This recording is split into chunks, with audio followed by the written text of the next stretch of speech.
புதுக்கோட்டை மாவட்டம் கந்தர்வக்கோட்டை புதிய பேருந்து நிலையம் அருகே இருக்கும் கிணற்றில் பள்ளிச்சீருடைகள் பண்டல் பண்டலாக வீசப்பட்டிருக்கின்றன. இது குறித்த கூடுதல் விவரங்களோடு செய்தியாளர் முத்துப்பழம்பதி இணைந்திருக்கிறார். முத்துப்பழம்பதி, எந்த பள்ளிக்கூடத்தின் ஆடைகள் இது? சம்பவம் குறித்து விளக்கமா சொல்லுங்க. மணிமாறன், இது எந்த பள்ளிக்கூடம் என்பது தெரியவில்லை. அதாவது அரசு பள்ளி மாணவர்களுக்கு வழங்கப்பட வேண்டிய சீருடை கந்தர்வக்கோட்டை மற்றும் அதனை சுற்றிய பள்ளிகளுக்கு வழங்கப்பட வேண்டிய சீருடையாக தான் இருக்க வேண்டும். கந்தர்வக்கோட்டை அருகே உள்ள அக்கச்சிப்பட்டி ஊராட்சி இருக்கு. இந்த அக்கச்சிப்பட்டி ஊராட்சிக்கு உட்பட்ட பகுதியில் தான் கந்தர்வக்கோட்டை புதிய பேருந்து நிலையம் கட்டப்பட்டது. இந்த புதிய பேருந்து நிலையத்துக்கு பின்புறம் உள்ள ஒரு பாலடைந்த கிணற்றில் தான் மூட்டை மூட்டையாக அரசு பள்ளி மாணவ மாணவிகளுக்கு வழங்க வேண்டிய சீருடைகள் கிடப்பதை அந்த பகுதி மக்கள் பார்த்திருக்காங்க. அதாவது வேல்முருகன் என்பவர் தனது தோட்டத்துக்கு செல்றாரு. தடுத்து செல்லும் போது அந்த கிணத்தை எதிர்த்து எட்டி பார்க்கும்போது உள்ள பார்த்தா பள்ளி சீருடைகள் மூட்டை மூட்டையாக கிடக்குது. அதாவது 100 மூட்டைக்கு மேல இருப்பதாக சொல்றாங்க. கிட்டத்தட்ட 5000 சீருடைகள் அந்த கிணத்துக்குள்ள இருப்பதாகவும் தெரிய வந்திருக்கு. இது யாரு வீசினாங்க என்பது தெரியவில்லை.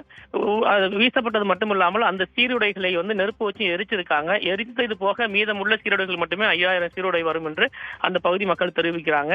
இது ஒட்டுமொத்தமாக ஒரு பெரும் அதிர்ச்சியை ஏற்படுத்தி இருக்கு. அரசு மாணவ மாணவிகளின் நலனில் அக்கறை கொண்டு ஏழை எளிய மாணவர்கள் சீருடை இல்லாமல் கஷ்டப்படக்கூடாது. ஏன்னா கடந்த காலங்களில் ஒரு சீருடை கொண்டே பள்ளிக்கு சென்ற மாணவர்கள்லாம் இருக்காங்க. அதை துவச்சு போட்டுட்டு மறுநாள் பள்ளிக்கு போவாங்க.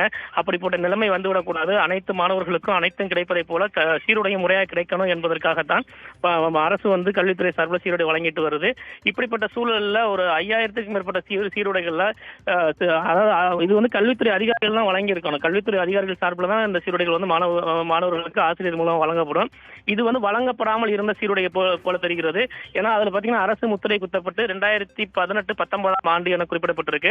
அப்ப அந்த காலகட்டத்தில் அந்த சீருடையை வழங்காமல் இருந்து மிச்சப்பட்டது ஒண்ணு அரசுக்கு திருப்பி கொடுத்திருக்கணும், அல்லது உடைகள், அதாவது சீருடை அல்லது வீட்டுல போடுறது கூட உடை இல்லாமல் எத்தனையோ ஏழை எளிய மாணவர்கள் இருக்காங்க, அவங்களுக்கு கொடுத்திருக்கலாம். அப்படியெல்லாம் கொடுக்காமல் அதை கொண்டு போய் ஒரு பாலடைந்த கிணற்றில் வீசியிருப்பது ஒட்டுமொத்தமாக ஒரு பெரும் அதிர்ச்சியை ஏற்படுத்தியிருக்கு. அரசும் கல்வித்துறையும் எவ்வாறு இதை கண்காணிக்காம விட்டது என்ற கேள்வியும் எழுந்திருக்கு.